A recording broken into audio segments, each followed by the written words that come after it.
दोस्तों, जब भगवान श्री राम ने पीछे मुड़कर अपने पिता और माताओं को अपनी ओर आता हुआ देखा तो भगवान श्री राम ने उन्हें देखकर अपने हाथ जोड़ लिए और सुमंत्र को रथ तेज गति से चलाने की आज्ञा दे दी। श्री राम की आज्ञा पाकर सुमंत्र ने रथ को तेज गति से दौड़ा दिया। इस कारण देखते ही देखते भगवान श्री राम का रथ महाराजा दशरथ और उनकी रानियों की आंखों से ओझल हो गया। परंतु महाराजा दशरथ तब भी श्री राम को पुकारते हुए जिधर रथ गया था उधर बढ़ते चले जा रहे थे। तब राजा दशरथ के मंत्रियों ने राजा दशरथ को समझाते हुए यह कहा कि राजन, जिसके शीघ्र लौट आने की इच्छा की जाती है उसके पीछे दूर तक नहीं जाना चाहिए। मंत्रियों की यह बात सुनकर राजा दशरथ वहीं रुक गए। भगवान श्री राम के वियोग में वृद्ध राजा दशरथ व्याकुल होकर जमीन पर गिर पड़े तो उन्हें संभालने के लिए कौशल्या और कैकई दोनों उनके पास आ गईं। तब राजा दशरथ ने कैकई से यह कहा कि तू मेरे अंगों को स्पर्श मत कर, तू ना तो मेरी भार्या है और ना मेरी बांधवी। मैं तुझे देखना नहीं चाहता। तूने केवल धन के आसक्त होकर धर्म का त्याग किया है, इसलिए मैं तेरा परित्याग करता हूँ। मैंने जो तेरा पानी ग्रहण किया है और तुझे लेकर अग्नि की परिक्रमा की है, तेरे साथ का वह सारा संबंध इस लोक और परलोक के लिए भी त्याग देता हूँ। तेरा पुत्र भरत भी यदि इस राज्य को पाकर प्रसन्न हो तो वह मेरे लिए श्राद्ध में जो कुछ पिंड या जल आदि दान करे वह मुझे प्राप्त ना हो। राजा दशरथ का क्रोध शांत हो जाने पर महारानी कौशल्या अन्य रानियों के साथ मिलकर महाराजा दशरथ को महल के अंदर लेकर आती हैं। महाराजा दशरथ सभी रानियों से यही कहते हैं कि मुझे श्री राम की माता कौशल्या के घर में पहुंचा दो, क्योंकि मेरे हृदय को और कहीं शांति नहीं मिल सकती। महाराजा दशरथ को महारानी कौशल्या के भवन में लाकर पलंग पर लिटा दिया जाता है। महाराजा दशरथ भगवान श्री राम के वियोग में बारंबार यही दोहराते जा रहे थे कि मैं श्री राम के बिना जीवित नहीं रह सकता। धीरे धीरे सूर्य अपने अस्ताचल को चले गए, परंतु उस दिन सूर्यास्त के समय किसी भी नगरवासी ने अग्निहोत्र नहीं किया। किसी भी अयोध्यावासी के घर में उस रात चूल्हा नहीं जला था। सभी उस रात भूखे प्यासे श्री राम के वियोग में उपवास किए रहे। नगर के किसी भी कोने से किसी मनुष्य के हंसने की किलकारी सुनाई नहीं पड़ रही थी और ना ही नगर में कोई पंछी चहचहा रहा था, जिससे उस अयोध्या नगरी में मनुष्यों के होते हुए भी मरघट जैसी चुप्पी छा गई थी। काल रात्रि के समान उस रात्रि के आने पर महाराजा दशरथ ने कौशल्या को पुकारते हुए यह कहा कि कौशल्य, मेरी दृष्टि श्री राम के ही साथ चली गई और अब तक लौटी नहीं है, अतः मैं तुम्हें देख नहीं पाता हूँ। एक बार अपने हाथ से मेरे शरीर का स्पर्श तो करो। महाराज दशरथ को इस प्रकार व्याकुल देख देवी कौशल्या अत्यंत व्यथित होकर राजा दशरथ के पास आ बैठती हैं और उन्हें स्पर्श करते हुए बड़े कष्ट से विलाप करने लगती हैं। दोस्तों, रात्रि हो चुकी थी। भगवान श्री राम का रथ वन की ओर बढ़ता चला जा रहा था। तभी श्री राम ने देखा कि उनके प्रति अनुराग रखने वाले कई अयोध्यावासी दूर से मशाल जलाए हुए उनके पीछे पीछे चले आ रहे हैं। उन्हें देख भगवान श्री राम बड़े ही व्यथित हो गए। भगवान श्री राम उन नगरवासियों के विषय में कुछ सोच ही रहे थे कि तभी तमसा नदी का तट आ गया। सुमंत्र ने रथ को नदी के तट पर रोक दिया तथा घोड़ों को रथ से खोलकर उन्हें पानी पिलाया और नहलाया। तत्पश्चात उन घोड़ों को तमसा के ही निकट चरने के लिए छोड़ दिया। तमसा के उस रमणीय तट को देख भगवान श्री राम ने देवी सीता और लक्ष्मण से कहा कि आज हमारे वनवास की यह पहली रात है, इसलिए आज से हम सभी लोगों को महलों के सुखों की इच्छा का अपने मन से पूर्णतया त्याग कर देना चाहिए। इस वन में नाना प्रकार के जंगली फल फूल मिल सकते हैं, जिनका तुम और देवी सीता आहार कर सकते हो, क्योंकि आज की यह रात मैं केवल जल पीकर ही बिताऊंगा। इस प्रकार वार्ता करते हुए भगवान श्री राम लक्ष्मण से कहते हैं कि नरश्रेष्ठ, तुमने मेरे साथ आकर बड़ा ही महत्वपूर्ण कार्य किया है, क्योंकि तुम ना आते तो मुझे सीता की रक्षा के लिए सहायक ढूंढना पड़ता। तभी सुमंत्र घोड़ों को लाकर बांध देते हैं और उनके आगे बहुत सा चारा डालकर लक्ष्मण जी के साथ भगवान श्री राम के शयन करने योग्य आसन बनाने लगते हैं। तब तक भगवान श्री राम के पीछे पीछे आने वाले सभी अयोध्यावासी भी वहां पहुंच जाते हैं तथा विलाप करते हुए भगवान श्री राम से विनती करने लगते हैं कि वह देवी सीता और लक्ष्मण सहित अयोध्या वापस चलें। भगवान श्री राम उन सभी नगरवासियों को समझाते हुए कहते हैं कि वह सभी उनको छोड़कर नगर को वापस चले जाएं, परंतु कोई भी नगरवासी वापस जाने को तैयार नहीं होता है और सब यही हट करके वहां बैठ जाते हैं कि यदि वह अयोध्या वापस नहीं चलेंगे तो वह सभी लोग भी उनके साथ वनगमन करेंगे। बहुत समझाने के बाद भी जब पूर्ववासी भगवान श्री राम की बात नहीं मानते हैं तो भगवान श्री राम उन सभी पूर्ववासियों को तमसा नदी के तट पर वृक्षों के नीचे ठहरने की आज्ञा देते हैं, जिससे सभी लोग वहां के वृक्षों के नीचे आसन लगाकर सो जाते हैं। सुमंत्र और लक्ष्मण जी ने भगवान श्री राम और देवी सीता के लिए पत्तों की शैया तैयार की थी। इस कारण भगवान श्री राम देवी सीता के साथ उस पर विश्राम करते हुए सो गए थे। भगवान श्री राम के सो जाने के बाद लक्ष्मण जी सुमंत्र के साथ रात भर जागते हुए भगवान श्री राम के नाना प्रकार के गुणों का वर्णन करते हैं। सूर्योदय से पूर्व ही भगवान श्री राम उठ गए और पूर्ववासियों को गहरी नींद में सोता हुआ देख लक्ष्मण से कहा कि लक्ष्मण, इन सभी पूर्ववासियों की ओर देखो, ये केवल हमारी चाह में इस समय वृक्षों की जड़ों से सटकर सो रहे हैं। ये हमें वापस लौटा कर ले जाने का हट करके आए हैं। ये अपने प्राण त्याग देंगे किंतु अपना निश्चय नहीं छोड़ेंगे। इसलिए जब तक यह सो रहे हैं तब तक हम रथ पर सवार होकर शीघ्रता पूर्वक यहाँ से चले जाएं, क्योंकि यह सभी हमारे कारण ही इस कष्ट को भोग रहे हैं, जबकि राजकुमारों का यह कर्तव्य होता है कि वे पूर्ववासियों को अपने द्वारा होने वाले दुख से मुक्त करें, न कि अपना दुख देकर उन्हें और दुखी बना दे। भगवान श्री राम की यह बात सुनकर लक्ष्मण जी ने कहा, मुझे आपकी राय बहुत पसंद है, आप शीघ्र ही रथ पर सवार होइए। तब भगवान श्री राम ने सुमंत्र से कहा कि प्रभु, आप शीघ्र ही रथ जोतकर तैयार कीजिए। श्री राम की आज्ञा पाकर सुमंत्र ने घोड़ों को तुरंत ही रथ में जोत दिया।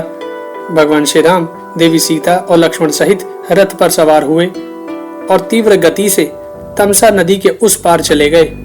तमसा नदी के उस पार कुछ दूर जाने के बाद भगवान श्री राम ने सुमंत्र से कहा कि हे सारथे, हम लोग यहीं उतर जाते हैं, परंतु आप पूर्ववासियों को भुलावा देने के लिए रथ पर आरूढ़ होकर पहले उत्तर दिशा की ओर जाओ। 2 घड़ी तक तीव्र गति से उत्तर जाकर फिर दूसरे मार्ग से रथ को यहीं लौटा लाओ, जिससे पूर्ववासियों को मेरा पता न चल सके। भगवान श्री राम की यह बात सुनकर सुमंत्र ने वैसा ही किया और लौटकर पुनः श्री राम की सेवा में रथ उपस्थित कर दिया। तब भगवान श्री राम देवी सीता और लक्ष्मण सहित फिर रथ पर सवार हुए और रथ को उस मार्ग पर बढ़ा दिया जिससे तपोवन में पहुंचा जा सकता था।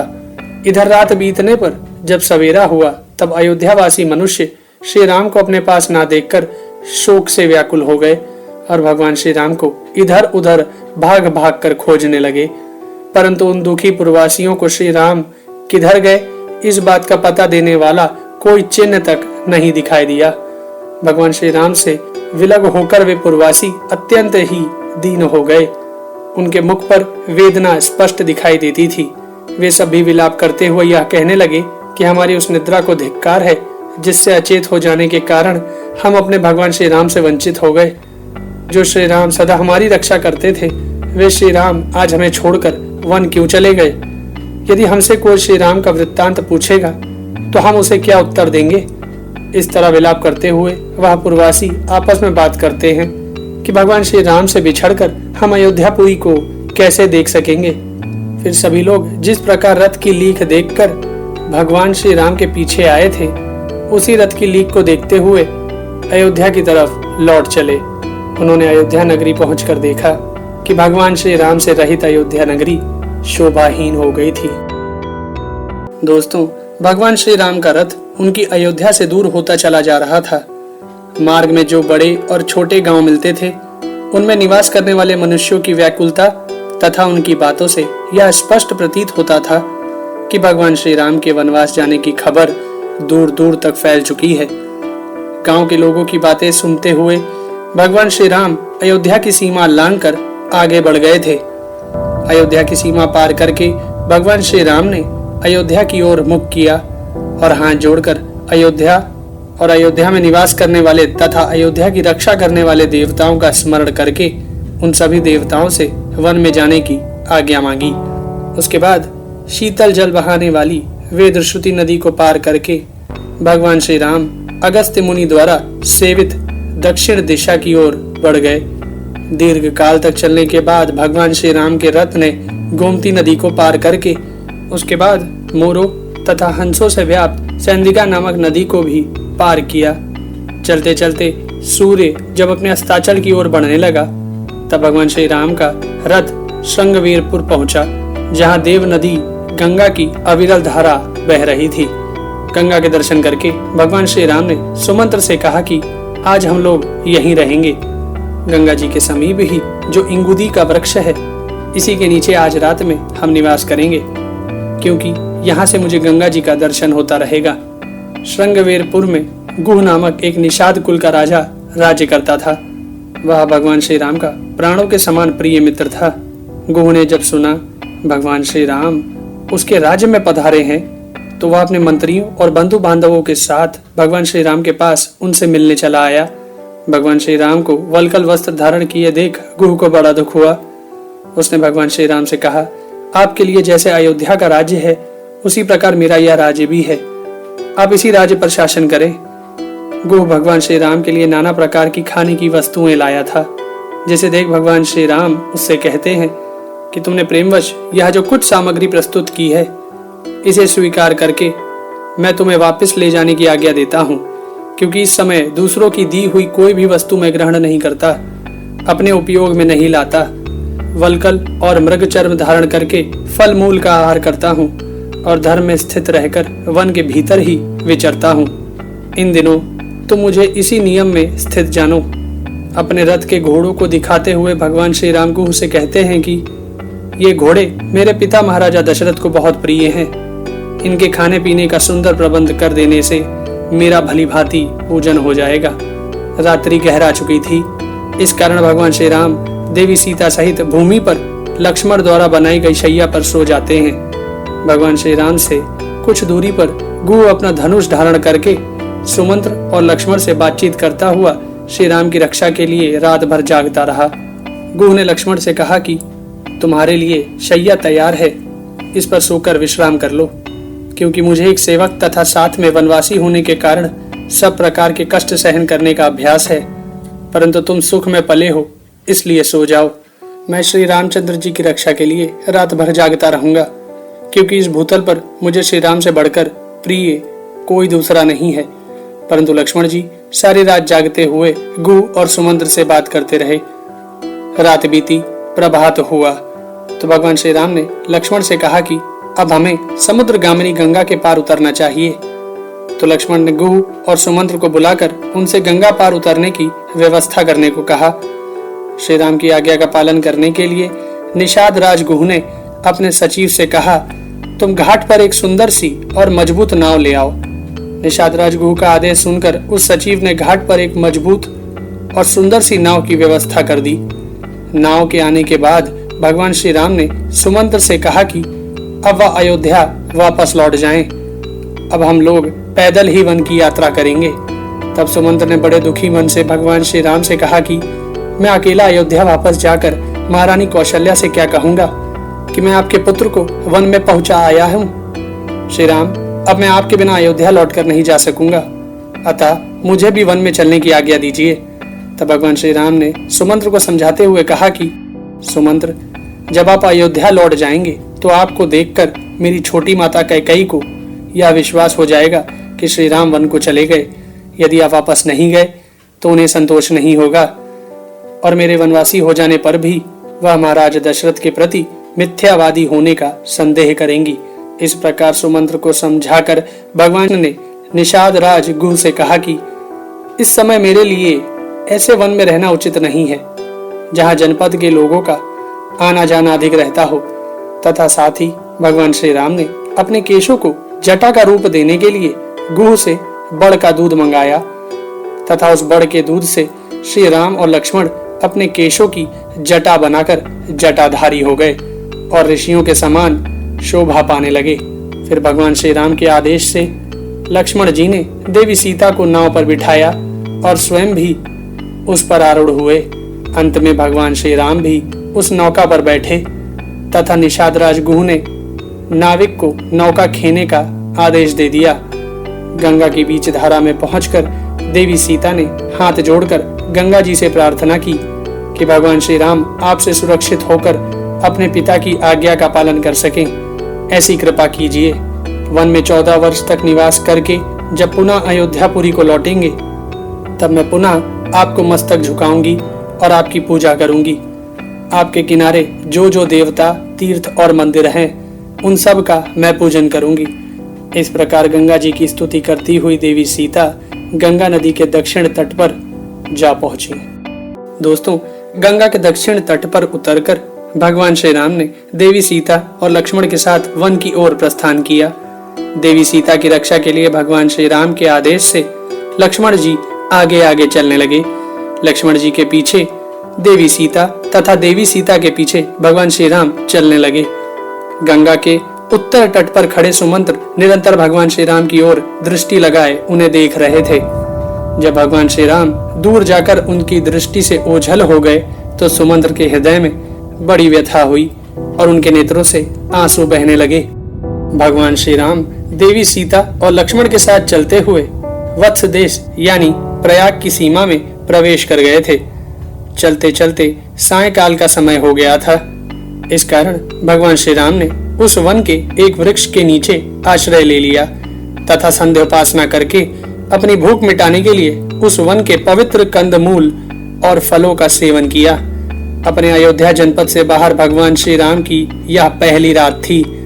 लक्ष्मण जी ने अपने हाथों से भगवान श्री राम के विश्राम के लिए पत्तों और तिनकों की शैया बनाई। भगवान श्री राम ने अपने भाई लक्ष्मण से कहा कि हम दोनों के ना होने से हमारे बूढ़े पिता अनाथ से हो गए होंगे। हमारे पिता को हमारी माताओं सहित बड़े ही दुख के साथ वहां रहना पड़ेगा। अतः तुम कल प्रातःकाल अयोध्या को लौट जाओ और वहां जाकर हमारे असहाय पिता और माताओं के सहायक हो जाओ। भगवान श्री राम की यह बात सुनकर लक्ष्मण जी ने उनसे कहा कि आपके बिना मैं 2 घड़ी भी जीवित नहीं रह सकूंगा। आपके बिना आज मैं ना तो पिताजी को, न भाई शत्रुघ्न को, न माता सुमित्रा को, न स्वर्गलोक को ही देखना चाहता हूँ।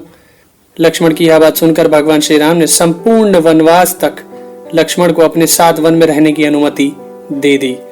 अधिक रात्रि होने पर भगवान श्री राम ने देवी सीता के साथ शैया का आश्रय ले लिया तथा लक्ष्मण जी उनकी सुरक्षा करते हुए रात भर वहीं खड़े रहे।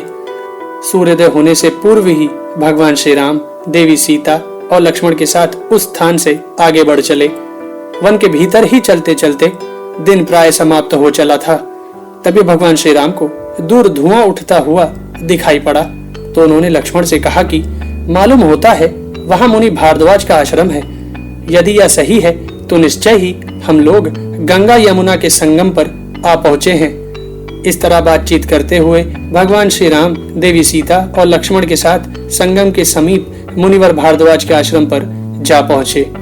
आश्रम में आकर भगवान श्री राम ने भारद्वाज मुनि के शिष्यों से कहा कि यदि मुनिवर भारद्वाज हमें अनुमति प्रदान करें तो हम मुनि भारद्वाज के दर्शन करना चाहते हैं। इतना कहकर भगवान श्री राम वहीं ठहर गए और शिष्य मुनि भारद्वाज के पास उनके आगमन की सूचना लेकर गए। मुनि भारद्वाज की अनुमति मिलने पर भगवान श्री राम ने देवी सीता और लक्ष्मण सहित मुनि भारद्वाज के समीप जाकर उनके दर्शन किए। सभी ने हाथ जोड़कर मुनि के चरणों में प्रणाम किया। उसके पश्चात भगवान श्री राम ने अपना परिचय देते हुए मुनि से यह कहा कि भगवान, हम दोनों राजा दशरथ के पुत्र हैं। मेरा नाम राम और इनका लक्ष्मण है तथा ये विदेहराज जनक की पुत्री और मेरी पत्नी सती साध्वी सीता हैं, जो निर्जन तपोवन में भी मेरा साथ देने के लिए आई हैं। तब तीनों कालों की सारी बातें देखने की दिव्य दृष्टि रखने वाले भारद्वाज ऋषि ने उन तीनों को उचित आसन पर बिठाकर भगवान श्री राम से कहा, मैं इस आश्रम पर दीर्घ काल से तुम्हारे शुभागमन की प्रतीक्षा कर रहा हूँ। आज मेरा वह मनोरथ सफल हुआ है। भगवान श्री राम के वनवास की बात सुनकर भारद्वाज मुनि ने उनसे कहा कि यह संगम का स्थान बड़ा ही पवित्र और एकांत है, अतः तुम यहीं सुख पूर्वक निवास करो। मुनि भारद्वाज की यह बात सुनकर भगवान श्री राम ने उनसे कहा कि भगवान, यहाँ रहने पर मेरे जनपद के लोग मुझे और सीता को देखने के लिए प्राय आते जाते रहेंगे। इस कारण यहाँ निवास करना मुझे ठीक नहीं जान पड़ता है। मुझे किसी ऐसे एकांत प्रदेश के बारे में बताइए जहाँ मैं अपनों से दूर रहकर अपना वनवास पूर्ण कर सकूं। तब मुनि भारद्वाज ने भगवान श्री राम से कहा कि यहाँ से 30 कोस दूर चित्रकूट नाम का एक पर्वत है, जो महर्षियों द्वारा सेवित परम पवित्र पर्वत है। वहाँ जो बहुत से ऋषि थे वह तपस्या करके स्वर्गलोक चले गए हैं। तुम वहाँ जाकर ही निवास करो। उसी पर्वत को मैं तुम्हारे लिए एकांतवास के योग्य और सुखद मानता हूँ। ऐसा कहकर मुनि भारद्वाज ने भगवान श्री राम के लिए अपने आश्रम में ठहरने के लिए स्थान की व्यवस्था की और उन्हें खाने के लिए जंगली फल मूल दिए। मुनि से यह सत्कार पाकर भगवान श्री राम ने देवी सीता और लक्ष्मण के साथ वह रात मुनि भारद्वाज के आश्रम में व्यतीत की। प्रातः काल होने पर भगवान श्री राम ने भारद्वाज मुनि के पास आकर कहा, भगवान, हम लोगों ने आपके आश्रम में बड़े आराम से रात बिताई है। अब आप हमें यहाँ से आगे जाने की आज्ञा प्रदान करें। इस प्रकार मुनि भारद्वाज से आज्ञा लेकर भगवान श्री राम ने चित्रकूट पर्वत की ओर प्रस्थान कर दिया। मुनि भारद्वाज कई बार चित्रकूट पर्वत पर गए थे। इस कारण उन्होंने भगवान श्री राम को चित्रकूट पर्वत तक पहुंचने वाले मार्ग का संपूर्ण विवरण बताया था। भगवान श्री राम मुनि भारद्वाज के निर्देशों का पालन करते हुए उसी मार्ग पर बढ़ते चले गए और चलते हुए यमुना नदी के तट पर पहुंच गए। यमुना नदी को पार करने के लिए दोनों भाइयों ने जंगल के सूखे काठों और बांसों से एक बेड़ा तैयार किया, जिस पर देवी सीता के बैठने के लिए एक आसन भी बनाया। देवी सीता सहित उस बेड़े पर सवार होकर दोनों भाई बेड़ा खेते हुए यमुना नदी के उस पार चले गए। देवी सीता ने यमुना नदी को प्रणाम कर उनसे कहा कि जब रघुनाथ जी के सकुशल अयोध्या लौट आने पर मैं आपके किनारे सहस्त्र गौओं का दान करूंगी और आपकी पूजा करूंगी। दोस्तों, यमुना नदी को पार करने के बाद भगवान श्री राम मुनि भारद्वाज के बताए हुए मार्ग पर चलते हुए यमुना नदी के साथ साथ उसके किनारे के वन में लक्ष्मण जी को आगे और देवी सीता को बीच में रखकर चल पड़े।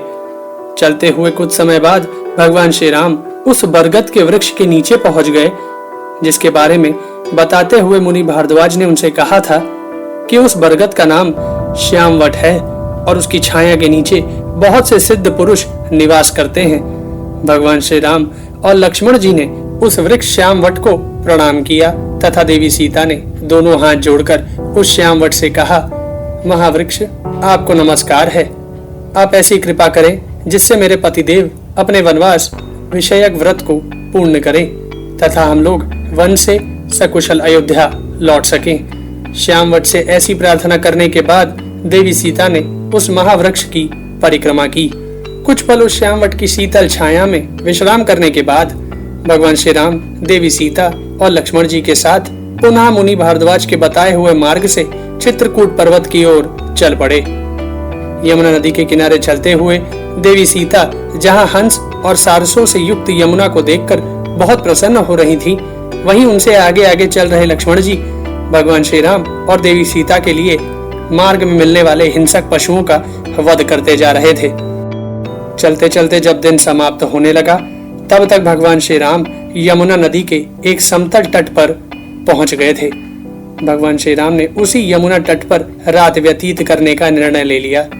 तो लक्ष्मण जी ने भगवान श्री राम और देवी सीता के विश्राम करने के लिए पत्तों और तिनकों की शैया का निर्माण कर दिया था। सूर्योदय से पूर्व पक्षियों की कलरव से भगवान श्री राम और देवी सीता की निद्रा भंग हुई, तो उन्होंने उठकर यमुना के शीतल जल में स्नान किया और फिर चित्रकूट जाने वाले वन मार्ग पर चल पड़े।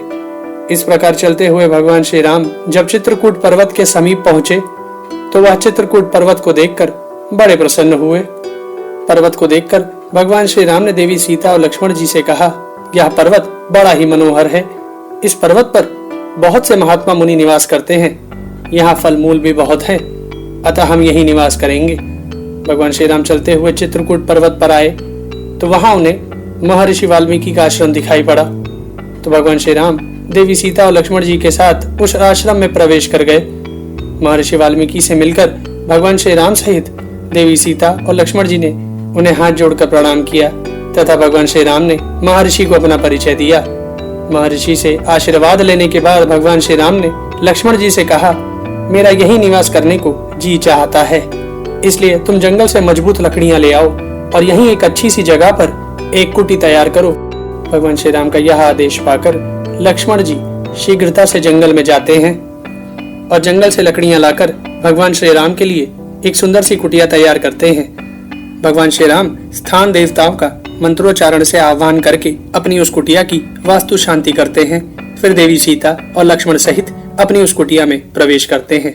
भगवान राम जब से अपने सारथी सुमंत्र और श्रृंगवेर के राजा गुह को छोड़कर गंगा नदी को पार करके वन में चले गए थे, तब से उनके पीछे राजा गुह के गुप्तचर लगे हुए थे।